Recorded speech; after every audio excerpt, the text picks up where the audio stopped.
तर आज आपण एक नवीन रेसिपी बघणार आहे. हे आहे लोणचं दाखव. ओके. आणि ही आहे आपली मॅगी मसाला मॅगी. तर मसाला मॅगी आणि लोणचं यांचं कॉम्बिनेशन आज आपण ट्राय करून बघणार आहे. थोडी घ्यायची असती. ते लोणचं आहे किती टाकायचं.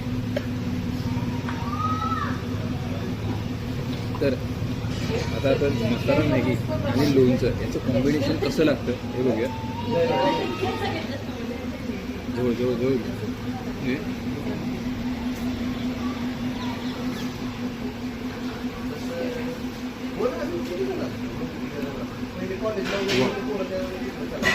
अतिशय बेस्ट कॉम्बिनेशन असूच शकत नाही. कारण एक लोणच्याचा असा तो आंबट गोडपणा आणि मॅगीचा मसालेदारपणा नेहमीसारखं बेस्ट कॉम्बिनेशन. एक नंबर. नक्की ट्राय करून बघा.